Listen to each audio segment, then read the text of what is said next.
Muy buenos días, bienvenidos, bienvenidas a otra nueva clase de Biología y Geología. Continuamos con el tema de las plantas.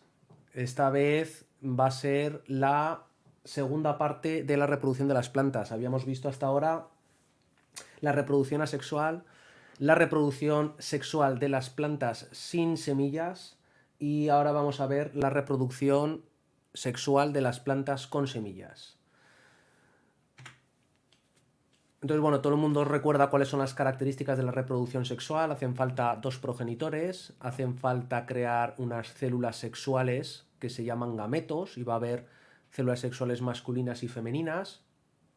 Entonces, las plantas, muchas de ellas tienen reproducción sexual y las plantas con semillas poseen una estructura muy característica donde se encuentran los órganos reproductores y esa estructura es lo que llamamos la flor. La flor consta de dos partes principales. Tiene una envoltura floral, que es donde están pues esos pétalos, ¿no? Esas hojas tan características, y dentro en la parte interna están los órganos reproductores. La envoltura floral se encarga de proteger precisamente a estos órganos reproductores y distinguimos dos partes. Una parte es el cáliz, que es la parte inferior de la flor que tiene estas hojas de color verde.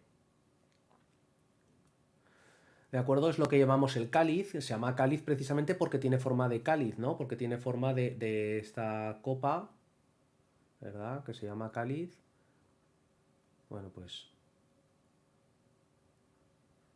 ¿no? Esto sería un cáliz. Bueno, pues tiene esta forma de copa.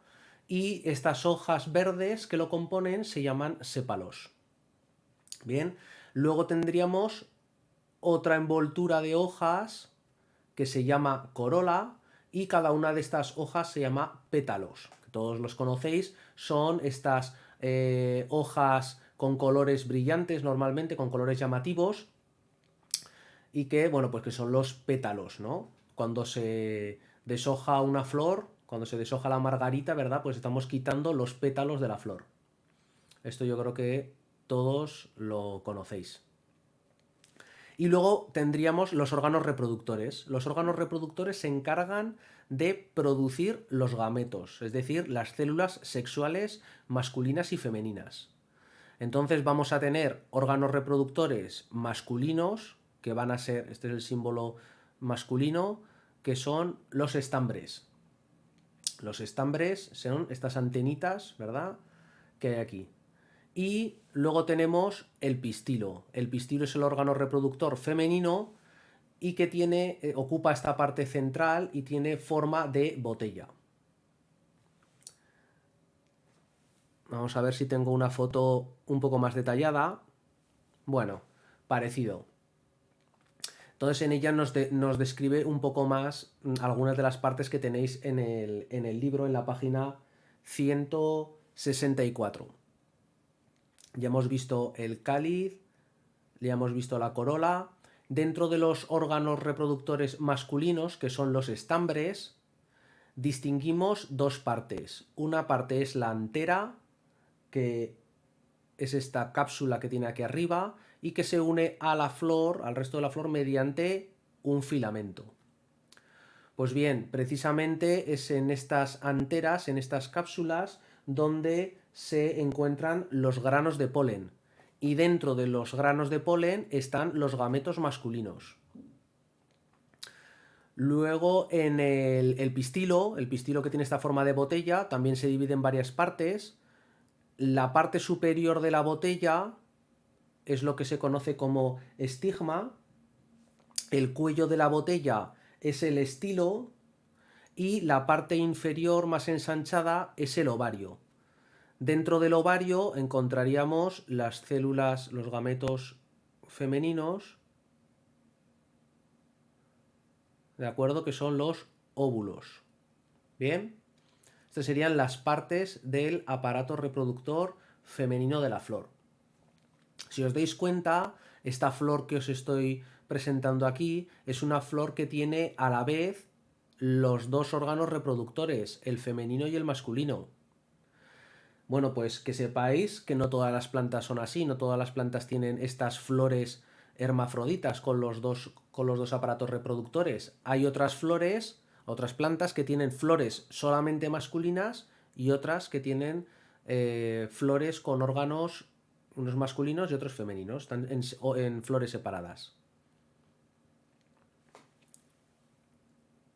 Luego hay una parte que es el pedúnculo, que sería la parte del tallo, este sería el pedúnculo, que une la parte del tallo con el resto de la flor. Voy a apuntarlo aquí.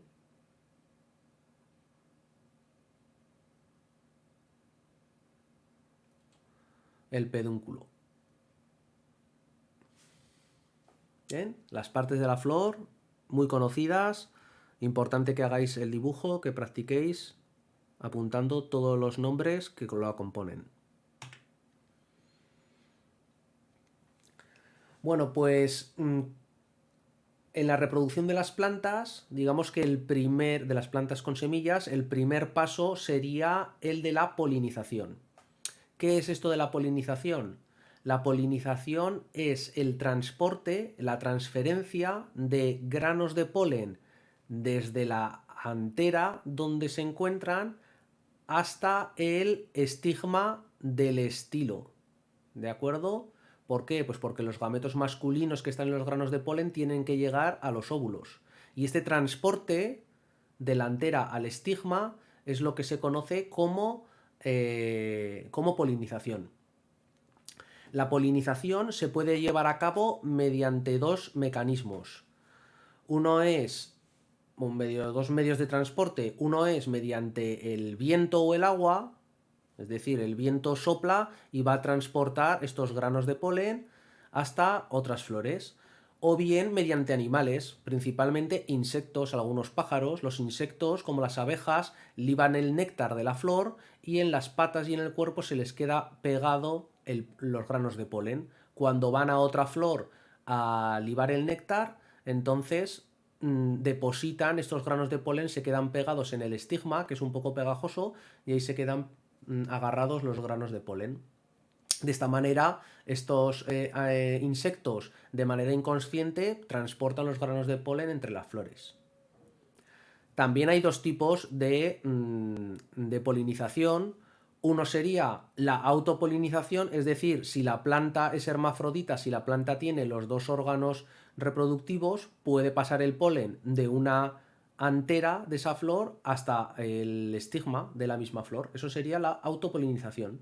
Y la polinización cruzada es cuando el polen pasa de una flor a otra. ¿De acuerdo?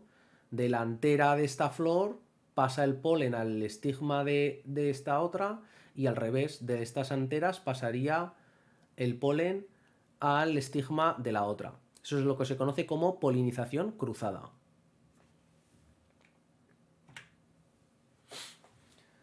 Bien, pues continuamos con el proceso. ¿Cuál es el siguiente paso? El siguiente paso es la fecundación. ¿La fecundación qué es? Esto es importante. La fecundación es la unión de los gametos, del gameto masculino con el gameto femenino.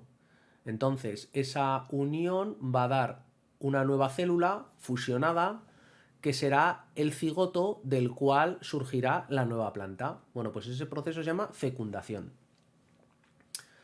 ¿Cómo tiene lugar? Bueno, pues el grano de polen hemos dicho que en la polinización llega a quedarse agarrado al estigma. Bien, que es la parte superior del pistilo. Entonces el grano de polen, el siguiente paso es que va a fabricar un tubo polínico. Este tubo polínico va a recorrer todo el estilo hasta llegar al ovario y conectar con los óvulos. A través del tubo polínico, las células sexuales masculinas, los gametos masculinos, van a ir viajando, normalmente van de dos en dos, y estas dos células van a llegar hasta los óvulos donde se va a producir la fecundación. Una vez que se fecunda el óvulo, es decir, cuando ya se ha formado un cigoto, la unión de estas dos células, la masculina y la femenina, digamos que este cigoto sería el origen de la nueva planta, el óvulo fecundado se va a transformar en la semilla. ¿vale? Porque estamos hablando siempre de reproducción sexual en plantas con semillas. Aquí os muestro el corte transversal de una judía para ver las partes que tiene la semilla. La semilla consta de una envoltura externa que protege a la semilla, que es bastante resistente y hace que, bueno, pues que no se estropee la semilla hasta que no encuentra las condiciones adecuadas para poder germinar. Luego tenemos la otra importante, que sería el embrión. El embrión sería como la planta bebé, ¿de acuerdo? El germen que dará lugar a la nueva planta y que está rodeada por una serie de sustancias de reserva de alimentos. ¿De acuerdo? Entonces, ¿por qué? Porque la semilla, vosotros pensad que si este es el suelo, la semilla queda muchas veces enterrada. Claro, en estos primeros estadios, cuando la planta tiene que empezar a crecer, no puede hacer la fotosíntesis. Aquí no tiene raíces ni tiene hojas de verdad, ni le llega la luz del sol. Entonces esta semilla tiene que utilizar las sustancias de reserva acumuladas para que pueda crecer, germinar en las primeras etapas de desarrollo. Y una vez que ya tiene estas pequeñas hojitas que ahora explicaremos, entonces es cuando puede empezar a hacer la fotosíntesis y ya puede fabricar su propio alimento como conocemos. Pero hasta ese momento tiene que aprovechar las sustancias de reserva acumuladas en las semillas. Por eso las semillas, cuando nosotros las comemos, las pipas, por ejemplo, de calabaza, de girasol, que comemos, o muchas semillas como los cacahuetes, son alimentos, las nueces, son alimentos que tienen mucha energía, suelen tener muchas grasas, hidratos de carbono, proteínas, porque es todo lo que la planta necesita. Por eso son alimentos muy nutritivos y muy energéticos. Bueno, pues hay un tipo especial de plantas con semillas que son las angiospermas. Estas angiospermas producen, además de semillas, producen también frutos. ¿Y qué es el fruto? Bueno, pues el fruto es una estructura especial en la cual sirve para proteger a las semillas y además favorecer su dispersión. Estas son las funciones del fruto. Entonces, esta flor, una vez que ha sido fecundado el óvulo, comienza a transformarse en lo que será un fruto. Entonces aquí tenemos la comparación de cada una de las partes. Bueno, pues los sépalos y del cáliz, ¿no? Estas hojas quedan en esta parte de aquí de abajo de la manzana. Este sería como una manzana boca abajo. Esto sería el pedúnculo. Dentro tendríamos los óvulos, que serían las semillas, y el ovario sería la parte central, lo que se conoce como el corazón de la manzana. ¿De acuerdo? El receptáculo, esta parte de aquí abajo, se va a ir transformando en algunas frutas para dar esta parte más carnosa, que es lo que la hace atractivo para muchos animales, ¿no? Esa parte carnosa dulce. Aquí también tenéis un ejemplo, el ejemplo del tomate. Esta sería la flor del tomate. Aquí tenemos pues varias flores y pues esta seguramente ya fecundada y detrás se puede apreciar un pequeño tomatito que está creciendo. Y aquí tendríamos el tomate ya maduro cortado por la mitad donde se pueden ver las semillas en su interior. Como hemos dicho, las funciones del fruto son proteger a la semilla, ese es el punto número 1, y luego el punto número 2 es favorecer su dispersión. Las plantas necesitan esparcirse, necesitan no crecer todas juntas, sino que las semillas conviene que caigan un poco más alejadas para que las nuevas plantas crezcan a una distancia suficiente y las raíces no compitan entre ellas. Entonces, a las plantas les suele interesar el dispersarse. ¿Cómo lo realizan? Bueno, pues las semillas pueden ser dispersadas por el viento. Entonces, algunas plantas con frutos, como por ejemplo el del arce que lo tenéis en el libro, tiene esta forma tan especial